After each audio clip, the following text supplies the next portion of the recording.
Lovely. I think we'll kick off now. So welcome everyone. Thank you for joining today. Today's Purple 365 webinar will be looking at empowering neurodiverse talent, and we're hosting this in recognition of Autism Awareness Month this April.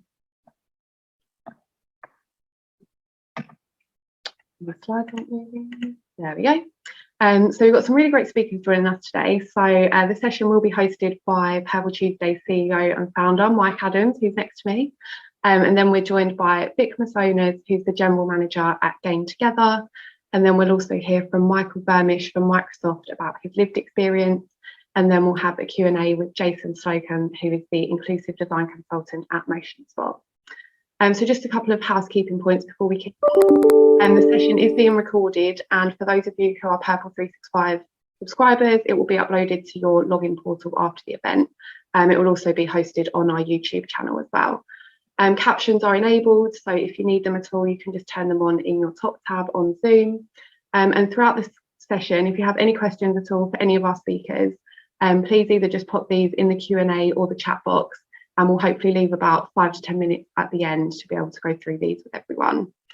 Just to say as well, our video was playing up a little bit, so while Mike's talking, if it does, we might just turn it off and restart again, just to save being distracted. But yeah, I think that's everything for me. So I'll hand over to you now, Mike. Thank you, Laura. And we are definitely being recorded. Yeah, that's brilliant. Thank you so much. And it's great to see everyone. And just looking at the participant numbers, I think this whole issue is one of great demand, and there's an absolute need for greater awareness. And I mean, I think since we last did a session on autism, which went viral in our world, people have demanded more, which is absolutely brilliant, which is absolutely needed.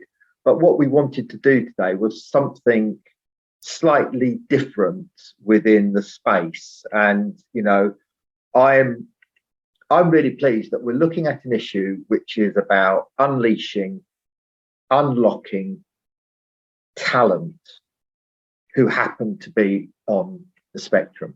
And it's really interesting. So pre-COVID, if anyone can remember back then, I remember it really well. And I was at a meeting with a business, and we had developed a product that was about unleashing neurodiverse talent, end-to-end kind of processes. And I went to this meeting in London, and I walked in, I sat down, and I started the pitch, and there was 3 people in the room. 3 minutes later, they said, you might as well stop because we're buying it. And I said, yeah, but I haven't really started. They said, absolutely, we're buying it, we need it.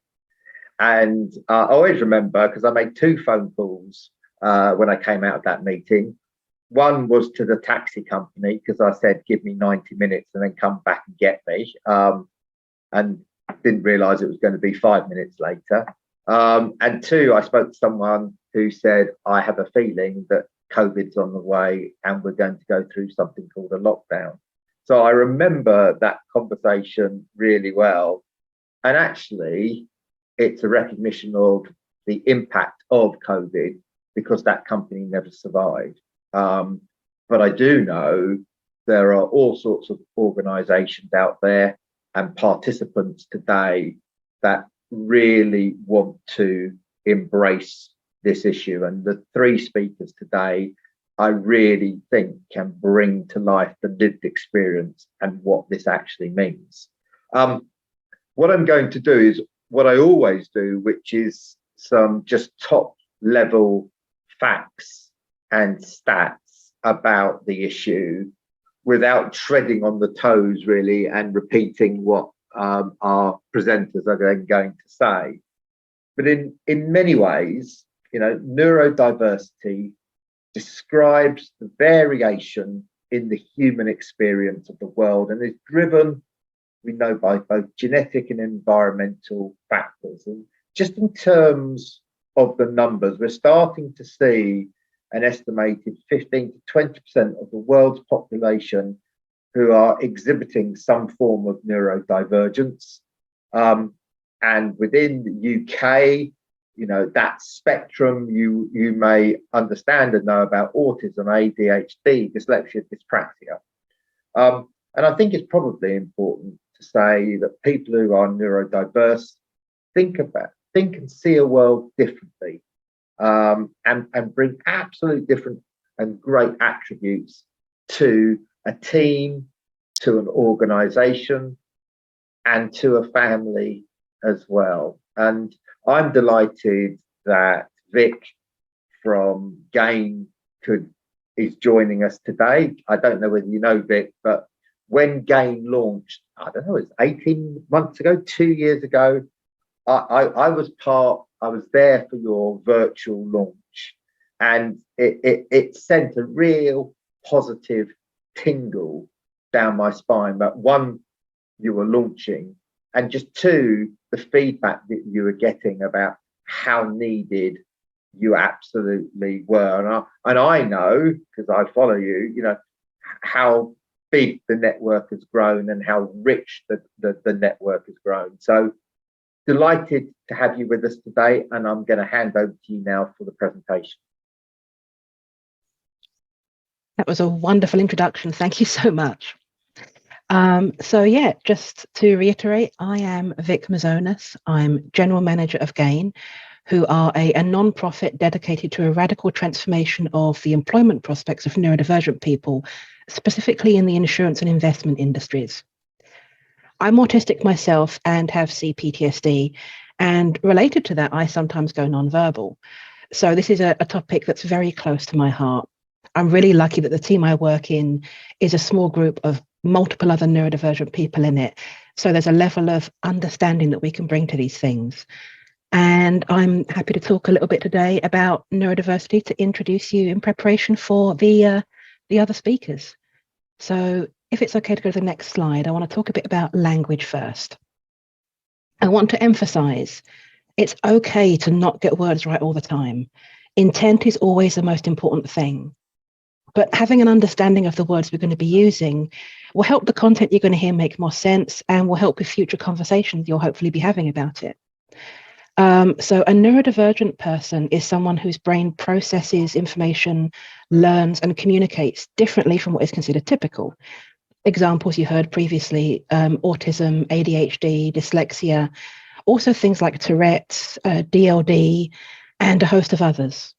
Excuse me.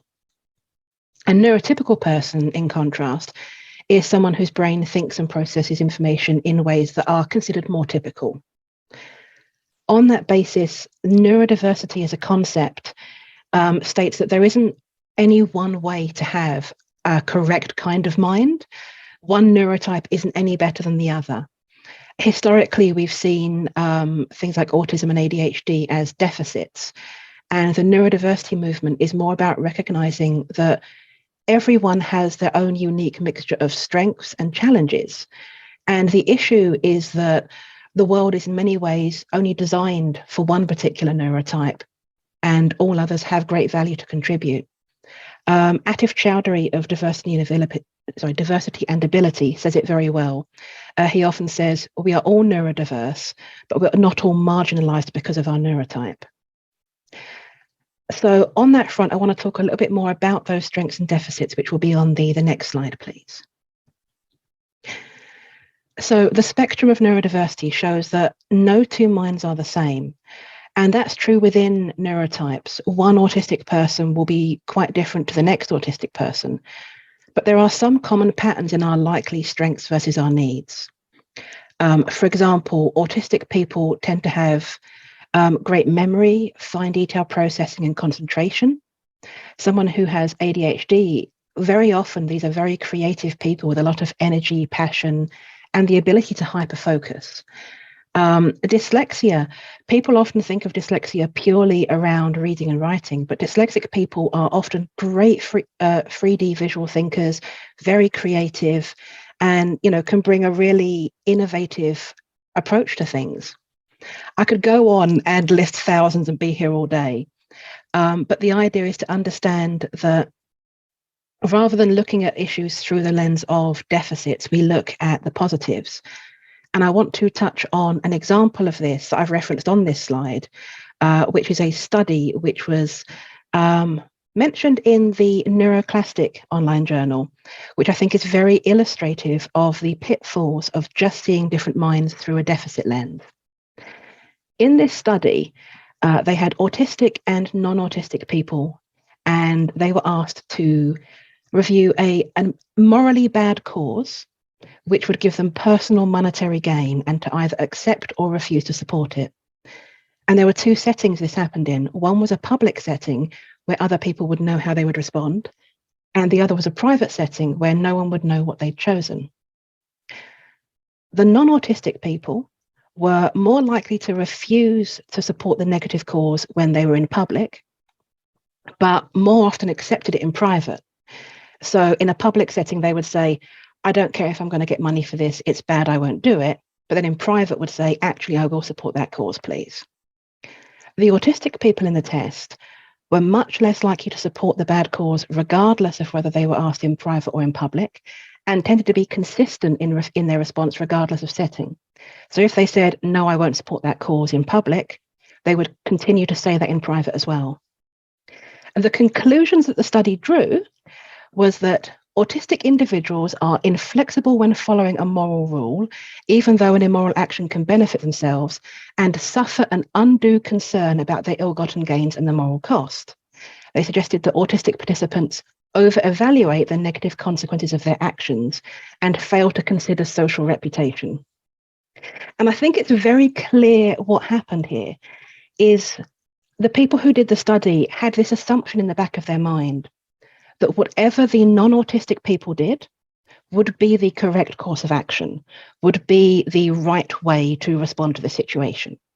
And then whatever the autistic people did would be evidence of an issue. But to my mind, what they've described there is a tendency among autistic people to have high levels of honesty, integrity, and a core moral framework. And to me, that is a positive thing. That is a good thing to have, and that would be an asset to any business. And it's important to think about why this matters and the impact this has on people in the workplace, which, if we could go to the next slide again, please. Neurodivergent people bring a wide wealth of strengths and abilities to the workplace, whether it's our unique creativity, our particular strengths in things like ethics and things like that. But historically, we've often been undervalued and underrepresented in the workplace. The VEQ study, which was the Vulnerability Experiences Quotient, this was a study done where they asked autistic and non-autistic people a whole range of questions covering every aspect of their lives, from childhood to adulthood, school to the workplace. And just to give you a few examples of some of the things they found, 72% of autistic respondents had left a job because they were unable to deal with the work environment or the demands of it. 46% had left a role because they were being treated badly by their colleagues. 47% had spent at least a year unemployed and seeking work. And again, there are more and more examples of this in the study, including in the ones I'm showing you here. The issue was that these are people who had a tremendous value to offer, but the demands of the role, the environment, the way that work was organized for them was making it really difficult to maintain.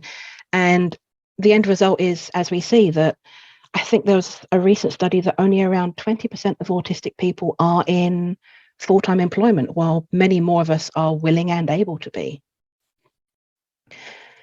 We have this capacity to work, but there are challenges we have which need to be accommodated in order for us to be able to thrive. And I'm going to talk a bit about those on the next slide, please.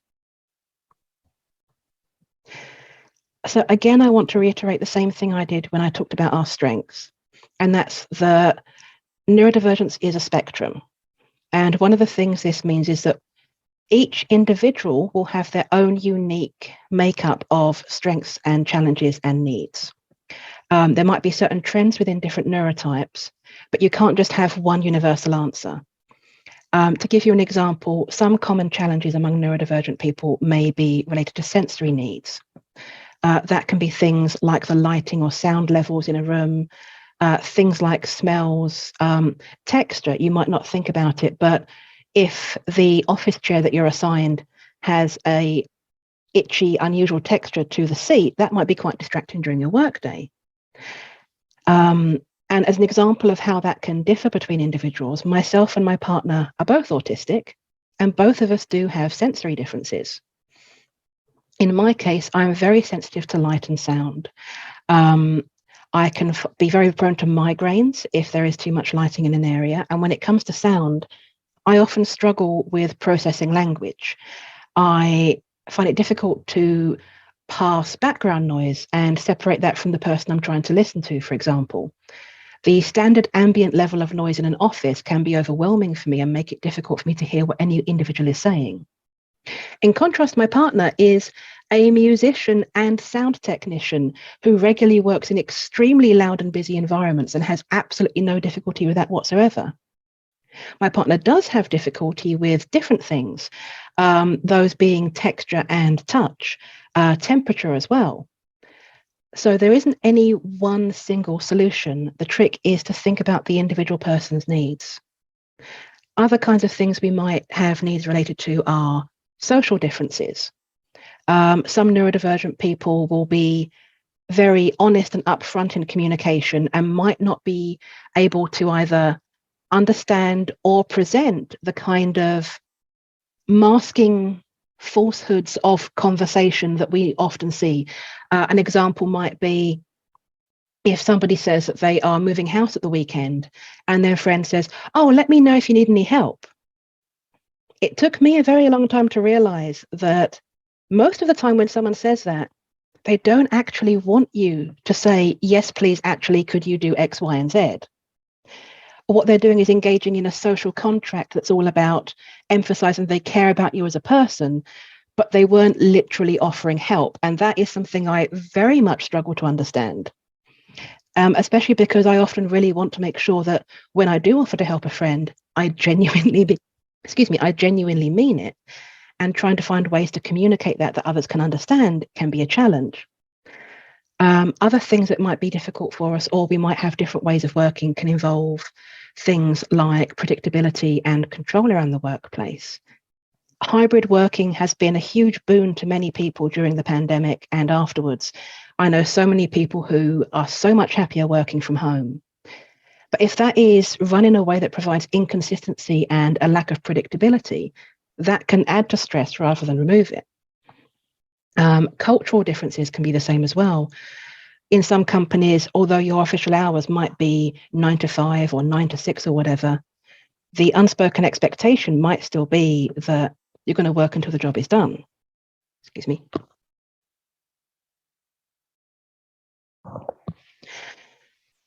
It's difficult sometimes to handle these things if they aren't explicitly stated. We might not always understand the implications of these things if they're not communicated clearly. A thing I want to emphasize here is that this isn't something that only neurodivergent people deal with. Every single person, neurotypical, neurodivergent, wherever you stand on these things, we all have our own needs. Every single person on this call right now has preferences and needs regarding sensory things. A neurotypical person might not notice the sensory issues in an office if the environment is one that suits them well. But if in that office the fire alarm was broken and was going off continuously, they may well struggle to focus and be comfortable, be able to do their work, might get quite angry and impatient with everything. And that's an important thing to remember, is that it's not that only neurodivergent people have these needs. It's generally the way the world is set up tends to be better for neurotypical people and sits more within their requirements. Whereas for neurodivergent people, we are very often existing in the equivalent for us of an office with the fire alarm going off continuously. And it's important to remember that what feels normal for you can be invisible to you. But there are things we can do about that. And the next slide and then the one after, I have more to say on that. So creating a neuro-inclusive workplace doesn't have to be a huge task. There are bigger and smaller things you can do, but everything can contribute to it. For employers as a whole, universal design principles are extremely helpful. The idea is that you design environments, work processes, and training to be more accessible to all people. A broad example, in physical spaces, cut curbs on the pavement. They might initially benefit wheelchair users, but they are also beneficial to people who use walkers, to parents pushing buggies, to anyone with luggage or trolleys they're pushing. So this one adjustment actually helps a lot of different people. When we're talking about neurodiversity inclusive design, it might mean in the workplace including a mixture of environments to suit different work styles. So enclosed, quiet spaces where people can hyper-focus without distractions, being separated from brighter collaborative spaces that might work well for meetings, brainstorming sessions, or for people who just need more social energy to be able to get on with their work. You might put in soundproof booths for employees to use when they're on calls and conferences, so that reduces the ambient noise for everyone else. And you might realize that the more private enclosed spaces for hyper-focus that benefit employees who are neurodivergent will also benefit employees who are breastfeeding and need a private space to go to do that, or to pray if they are religious and have to pray during the day, or if they are experiencing issues with anxiety and panic attacks and need somewhere quiet they can decompress in privacy for just a few minutes. So that one change can help a lot of different people. Around that then, again for employers, thinking about flexibility as a standard part of how you work. When we create options for adjustments for employees, this can run the risk of being interpreted as special treatment. This idea that, I'm sure we've all experienced it. You've worked in a team where one employee was consistently, say, arriving later or finishing earlier, and the rest of the team gossiped about this person as a result. Whether the perceived special treatment was due to a school run, taking time out for therapy, or sickness related, this very simple change of schedule would be treated as an unfairness. But instead, if all employees can, within reason, flex their hours around their needs, there wouldn't be that perception.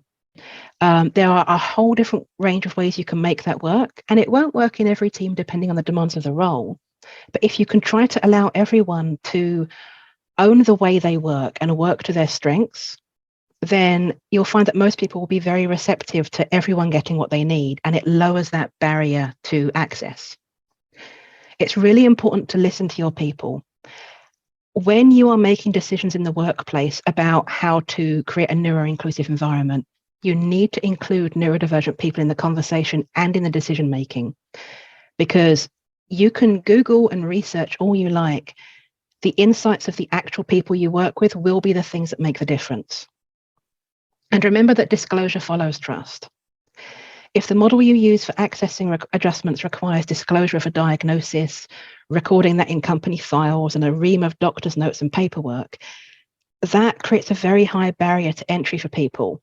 Remember that for most of the last century, disclosure of neurodivergence or a disability or any kind of difference could be a career killer for people, which means that even if it's okay in your organization now, your employees will likely have had at least one job in the past where they've done something to request help and it's backfired on them.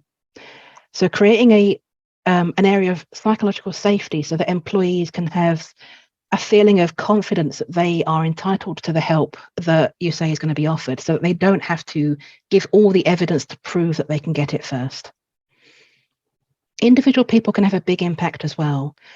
It's important to remember that allyship it's not what you do, it's what you do, sorry, not what you are. That means that if you want to be an ally to a group, that's not a passive thing. It means you're committing to learning about the community, to listening to them and standing alongside them when they need it. And there's loads of very simple ways you can do that. One is to remember that your normal is invisible. Try and be in the habit of assuming best intent and assuming you don't know what other people have going on. Give grace to other people when they behave in a way that's different to what you expect, and accept that most people do want to be doing well. You can set the example and set the culture directly if you're in any level of authority in a role. As a line manager, for example, in a meeting, you could say to your team, I've had a really stressful week and I'm feeling a bit tied up by all these video conference meetings we've been having. So if it's okay with everyone, I'm going to have my camera turned off, except when I'm speaking, and I invite the rest of the team to do the same. You immediately give everyone permission to have this adjustment and to have this comfort without them having to ask you first. And you set the tone for the kinds of adjustments that you consider reasonable. It lowers that barrier. Small changes like this can all have a really big impact. On the next slide, if we can go to that one, there is a resource at Truman Change, which we've linked to in the slide as well, that recommended 5 core tips, which I think are excellent. The first one being ask your neurodivergent employees how you can help. Again, as I said, we really do need to be in the decision-making process of these things because we have the direct experience of what works and what doesn't. Listen to your employees. You need to respect that, again, as I said, psychological safety is a thing that is often in very short supply for people who have had a history of being treated poorly in the workplace because of their neurodivergence. And we've seen from that study I referenced how common that is. So when someone does disclose to you or does open up, respect the courage that's involved in that decision. Give space. Give your ND employees space and time to process new information before expecting a response. That might mean sending a meeting agenda in advance so they have time to prepare. It might mean allowing employees to contribute their thoughts to a meeting after the meeting has concluded. It can involve just giving someone a heads up that you need to come to their desk in a couple of minutes to ask them a question so they have time to get ready for it. Make adjustments. If you can help your colleagues access reasonable adjustments, this will make a big impact. And many of these are extremely small. Something as simple as letting your employees wear their headphones at their desk, whether they are using them to block out ambient noise or playing some music to help them focus, that can be a huge thing for many different kinds of sensory needs, mental health needs, things like that. And include neurodivergent voices. Anytime your company are thinking about creating a change for a neuro-inclusive workplace, ensure actual neurodivergent people are part of that process. At GAIN, we also recommend encouraging a flexible culture for all. Again, thinking about universal design, thinking about own the way you work initiatives and things like that. Lead by example. Again, present to people what you would like to see for yourself in terms of adjustments. Present to people the fact that you have needs and that you're going to work and take care of them and that they are also allowed to do the same. If they can see you opening up and saying, I'm going to be going on Do Not Disturb on Teams this afternoon so that I can get on with the work piece, they know that's an allowed thing to do and they can ask you when they can do that as well. And understand that this is a process. Often when a neurodivergent employee first asks for support and guidance, they may have been struggling for some time, but they might not necessarily know what's going to work for them yet because it might be the first time someone's listened to them and given them the chance to get help. You might need to do a trial run of a few different kinds of adjustments and play around with these before finding something that works for each employee. So be willing to consider it a conversation and accept that it's going to take time and experimentation for these things to have an effect. I mean, that's just a few things you can do. There's so much more, but I hope this gives you a bit of help and a bit of framework to, start making an impact yourselves in big and small ways in the workplace. Thank you.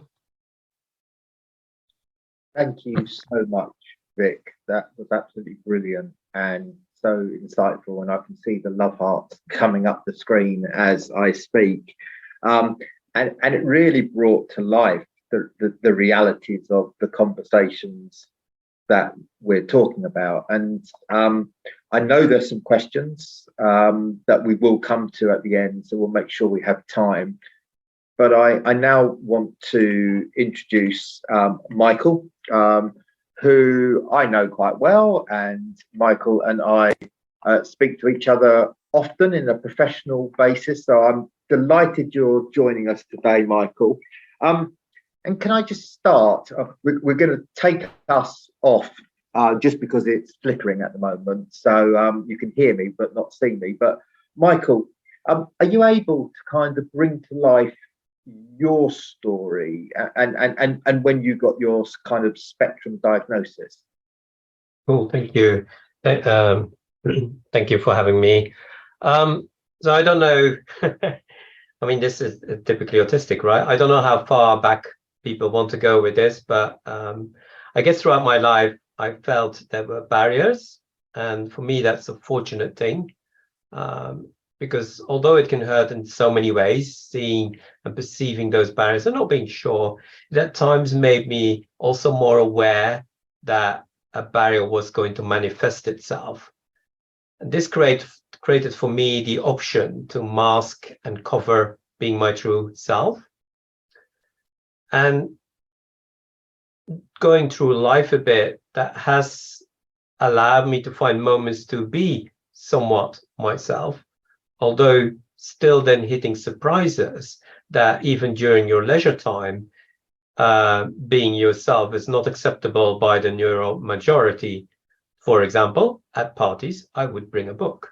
Apparently, that's not socially acceptable to read a book while you're having a party.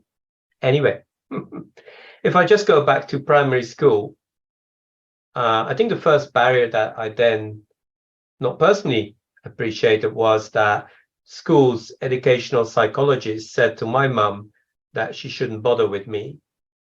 I was never going to get anywhere, was the next sentence. And that was just one of the many red flags that accumulated in my life to many years later, making a conclusion that maybe I should have a diagnosis in adult life, ultimately. Prior to diagnosis, I had shared with employers that there might be something going on. That was as early as 2004, based on things you see through your life. However, just mentioning it and not getting diagnosis didn't give me the possibility to be myself. And for more than a decade, I got feedback like, I'm a bit like Marmite, too different, a square peg. And in 2015, I kind of felt like, yeah, right, I need to get a diagnosis here to be able to be myself when I'm not masking or covering. So I started this off in 2015, got a diagnosis in 2016 for autism, and support was put in place. While there's more neuro uniqueness, we stopped at the diagnosis for autism. Just that diagnosis was enough to start a more equitable dialogue. It is remarkable when that happened, and I'm blessed really, that after that official recognition and the adjustments that followed, that barriers fell away to many more accolades and achievements. Doubly blessed that my role at Microsoft is focused on closing the disability divide, and I have my own vulnerability, experiences, and learnings to dip into to support closing the disability divide. And also, together with that, adding to that cross-industry sector business acumen that I gained over more than 3 decades, bringing that together and now executing in my role. So that's a bit my story. I hope that helped a bit.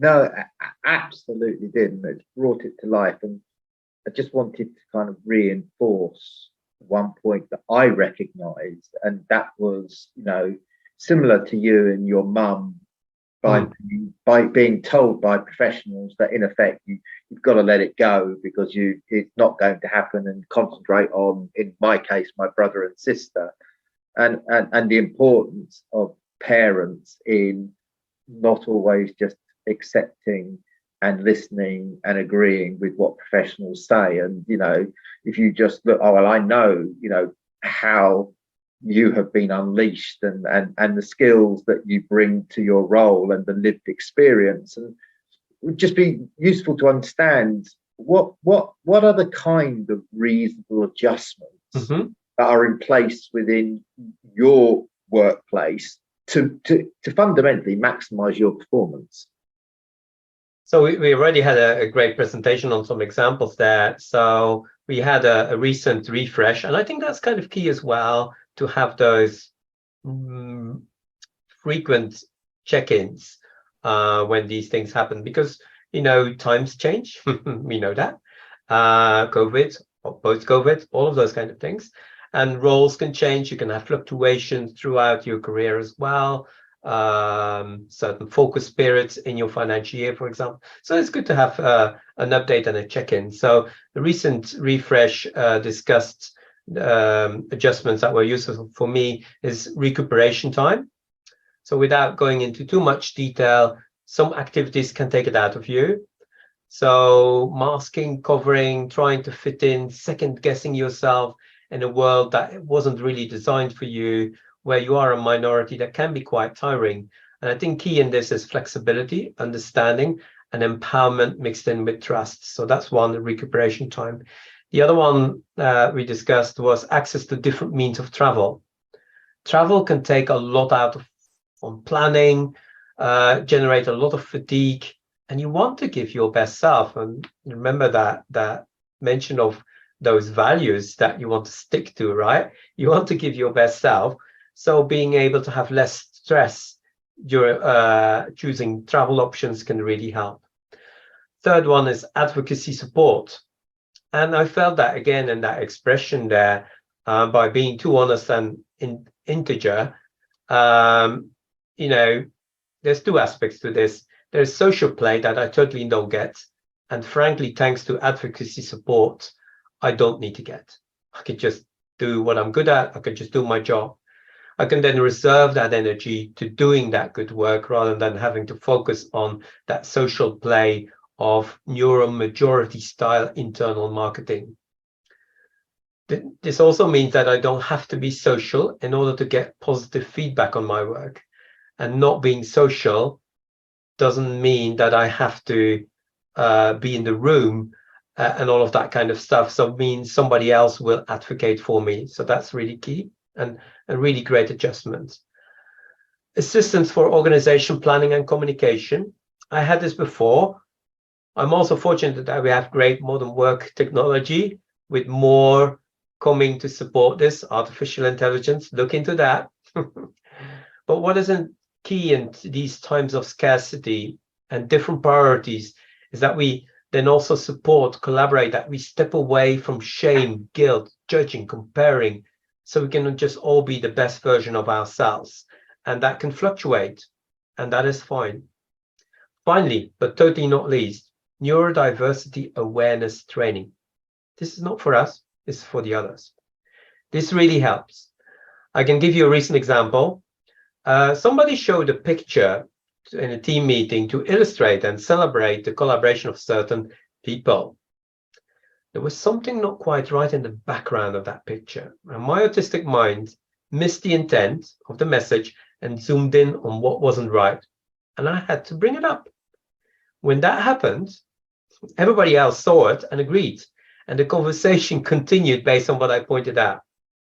However, the person who brought up the picture was disappointed with me and told me so. So the alternative for me would have been corporate masking and go, oh, wow, awesome, yay, and move on. With training for the others in place, I can now bring that observation to benefit the team and submit myself less to groupthink.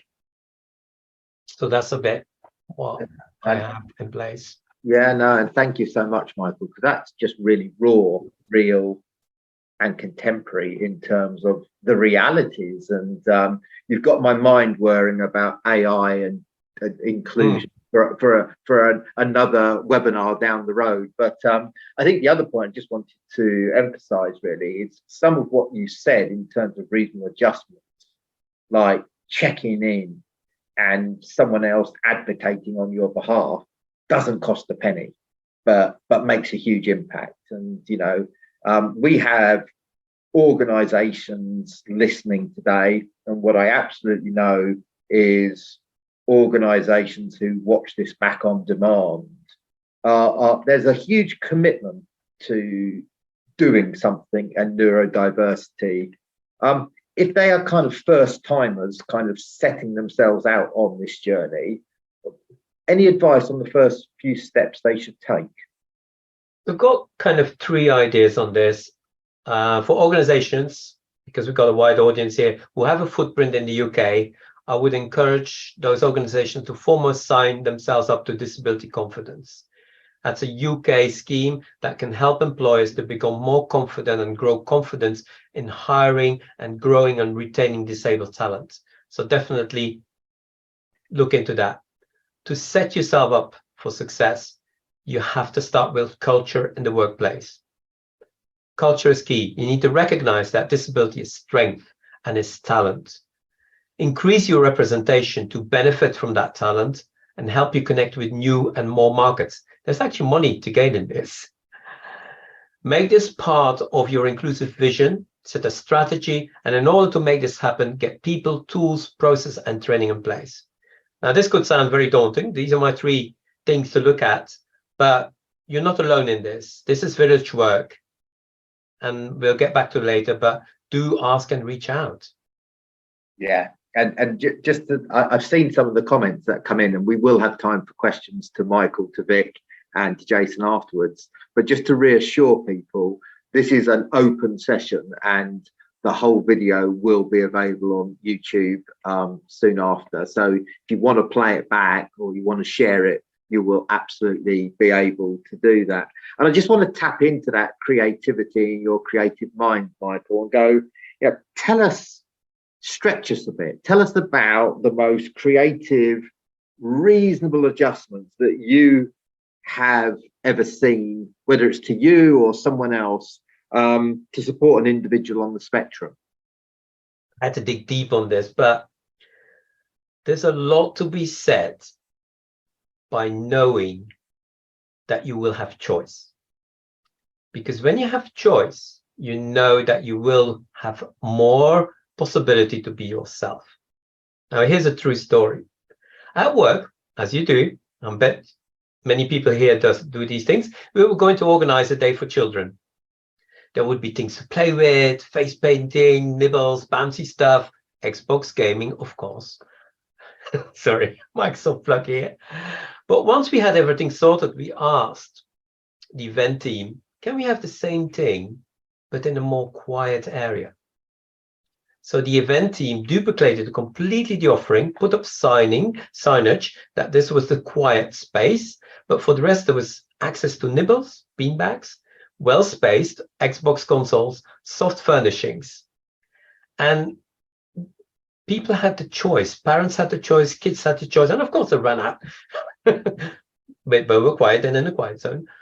But just having that option was just lovely. And I think it's the most awesome, reasonable adjustment I've ever seen, is that flexibility. How would you like to have this experience? And listen, I'm more than happy for you to self-plug Microsoft. I'll do it myself. I mean, one of the absolute leading organizations in the world around accessibility, assistive technology. And I think I always talk to one of your colleagues, Hector, and I say, one of the most frustrating things is the functionality is already there in terms of accessibility. People just don't know it exists.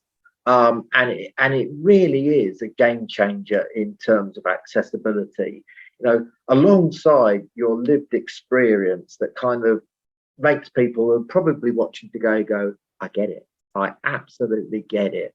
So just in terms of, because there are questions, and I want to speak to Jason as well, just one piece of advice, Michael, that you would give to people participating today, whether they're watching it live now or on demand later. What's that one piece of advice you would give?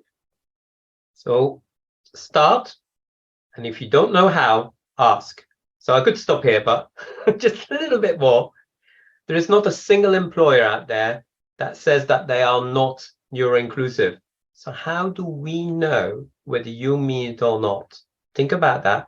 If you're looking for market share, increased representation, look into inclusive design methodologies, include cognition, all of those aspects. But the key single thing is start. And if you do not know, reach out, ask. Yeah. And we did a webinar a number of weeks ago with a group of disabled people, and we asked them, what was their piece of advice to organization? And the answer was start. Just do something. And that's entirely consistent with what you've just said.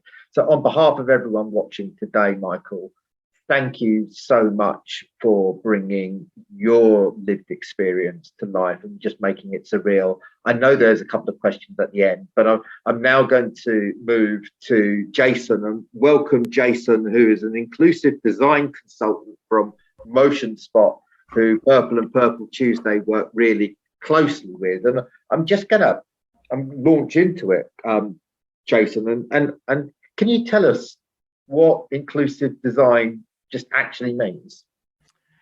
Well, hi, great to be here, and thanks for inviting me. Inclusive design, quite simply, I guess, is designing with and for people who are traditionally excluded by mainstream design. The goal, of course, is to arrive at a design that meets as many needs as possible for the people that use the product or the service or the building, and that the experience and the benefit we get from it should be equitable. And when we talk about needs, I guess we're really talking about different needs, because everyone has different needs. But what if your needs actively exclude you from using a space or accessing a service? So for me, I think as a designer, we need to recognize what I described as beautiful diversity and complexity in the people that we design for. There are many things that we forget about when we're designers, because we each of us only have access to our own lived experience. And the problem comes when we make assumptions about the needs of other people, particularly when it's related to things outside our experience, like disabilities, neurodivergence, age, sex, gender, and so on. You might ask yourself also, and we get often asked, shouldn't we already know these things as designers?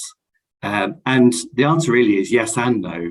One of the problems in the building design industry is that we are knowledge poor about specific experiences, and there's an inherent structural bias within the information that we use.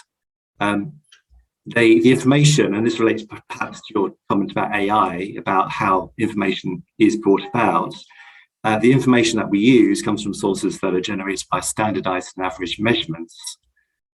An example of that is the aspect of temperature. As Viv mentioned, temperature earlier is one of the most common complaints in the workplace.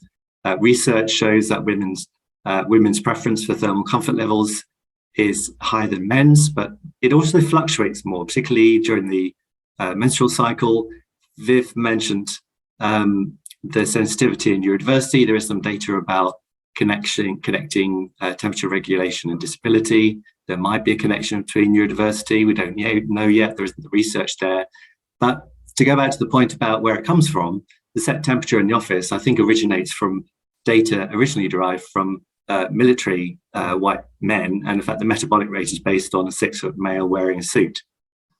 So building design and standards and legislation it demonstrate that there's a huge gap in understanding how to design for disabilities and difference, and neurodiversity is particular one of those. There's a lot of design data on wheelchair accessible design. We can see that as inclusive. There's very little on hidden disabilities. There's very little on sex and gender, faith and culture. But now I think we're seeing a huge drive in industry towards designing for neurodiversity.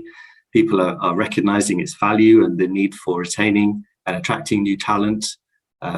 I'm involved in I was involved in the scoping committee for a new standard called PAS 6463, designed for the mind, which came out last year. That is specifically addressing the needs of different cognitive, social, and neurodivergent aspects in design, with the intention that it becomes a British standard. Yeah. So these webinars are all about handy hints, Jason. I think you've used a really good example about temperature. Are you able just to give participants another example of inclusive design that works for individuals with different impairments, but maybe just focus on neurodivergent individuals? Yeah, sure. So when we talk about neurodiversity, of course, it's not just about neurological difference. It also impacts, and I think Viv alluded to this earlier, physical, sensory, social communication, cultural issues, gender issues, mental health needs. the whole spectrum of intersectionality, the different cultural space. So neurodivergence is woven into the human experience as a whole. And that's why when I talk about inclusive design, I talk about it in terms of a broader sense. But let's take the experience of, say, going to a meeting in an office building. You arrive on site, probably your adrenaline levels are skyrocketing from your sympathetic nervous system taking a complete leap. Michael talked about the difficulties of traveling earlier. You might be using Google Maps because if you have dyspraxia, for example, you might have an unusual sense of direction. So my partner tells me. And the building is one of those ones that are designed, there's no way to tell where the entrance is and you can't find it. It's got a glass frontage, you can't see through it, there's lots of reflections, there's no sign telling you where to go in. And the impact of that is that you might become late for a meeting because you might have time blindness, which is common to a lot of neurodivergences. So one aspect of that is, my advice is making buildings and spaces easy to perceive and understand, not just from a visual perspective, but also from a cognitive perspective. Architects, I think, love to hide things. They like to make things discreet and sort of subtle, but it's not really great for people with different perceptions. Sensory perception is important for understanding the legible environment. We also know that neurodivergent people are more likely to work out of hours when office environments are quieter. So it's quite common when the main entrance is locked that an alternative entrance around the side is used. So it's not unsafe.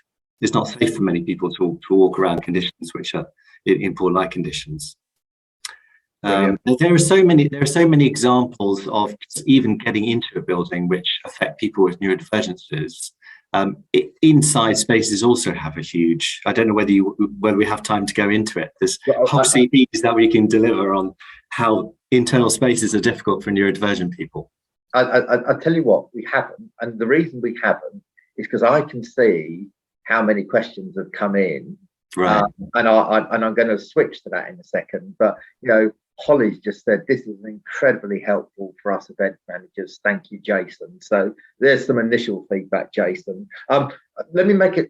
I was going to ask you a question on return on investment, because yes, many organisations always say, you know, yes, this is socially good, but what about the commercials? The reality is Motionspot have done some incredible work with some case studies that say inclusive design commercially makes sense as well. Did you just briefly want to say something about that?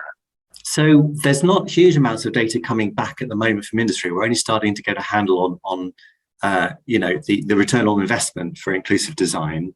But one thing we have had back, and if you go to our website, our Motionspot website, you can download a paper which gives you more information. But we were working on a project in Manchester called Hotel Brooklyn, which is 189 boutique rooms, 10-story building, so it's a big building. And we were involved in creating 18 wheelchair ambulance accessible rooms, which include things like ceiling track hoists and other elements which make the rooms more accessible.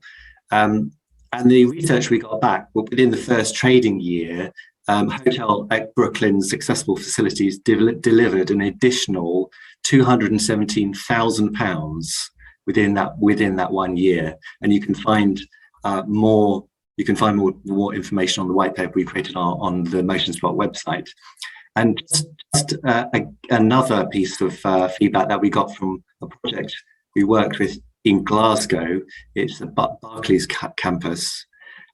Feedback that we got from inclusive design, our inclusive design input was that there was the employment numbers for disabled employees increased, including autistic staff into technical roles, and that employees reported a greater sense of well-being, belonging, and improved concentration in the workplace. So you can see that there are statistics coming through for the building a case for inclusive design in workplaces.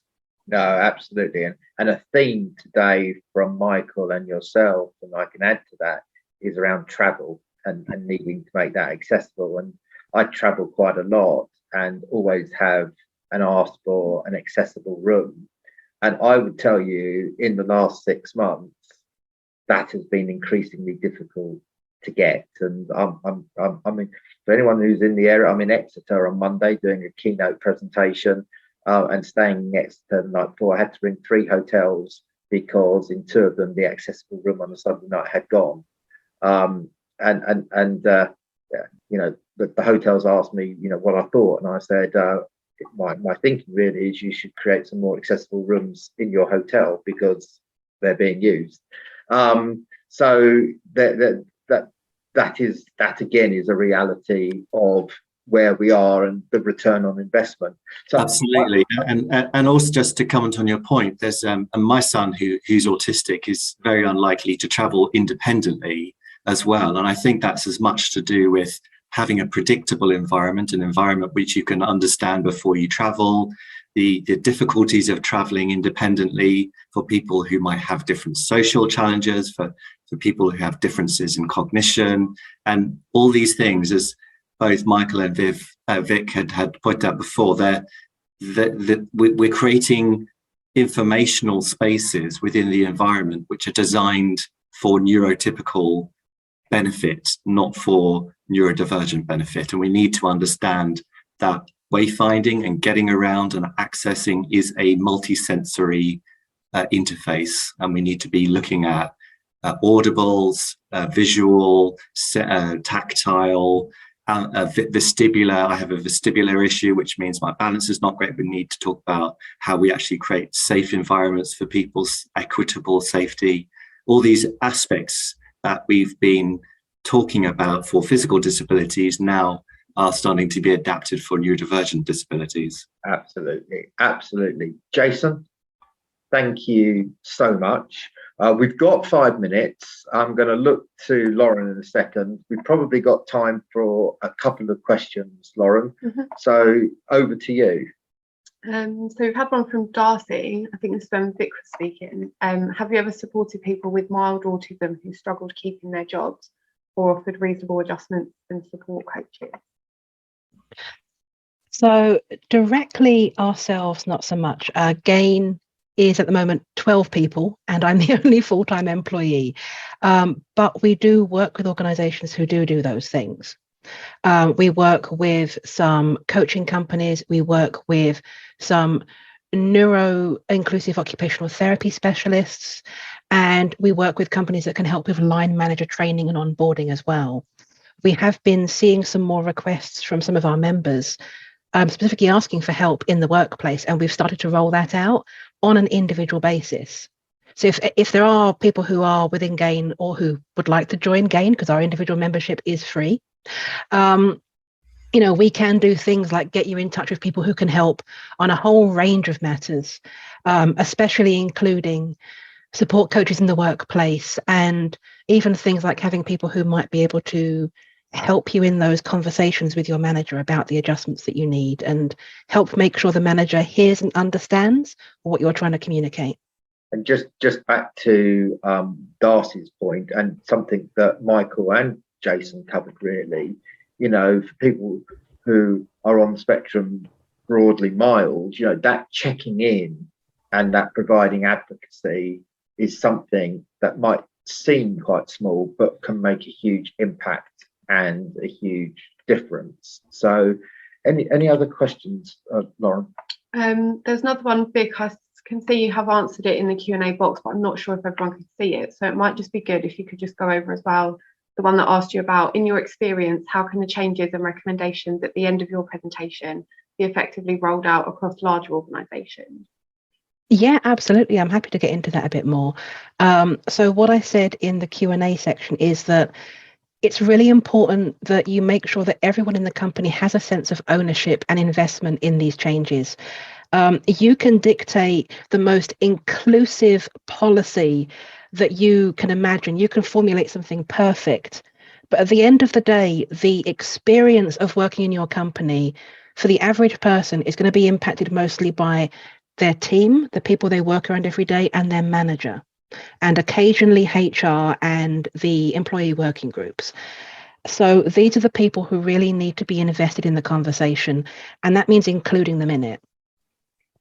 So when you do the education and you teach your teams, you give training to line managers and HR and say, this is what neurodiversity is, this is what neuroinclusion is. set them the objective, tell them to take that to their team, hold sessions with their team, and get that team to then come up with solutions on their own, come up with ideas based on the training, and feed that back up the chain.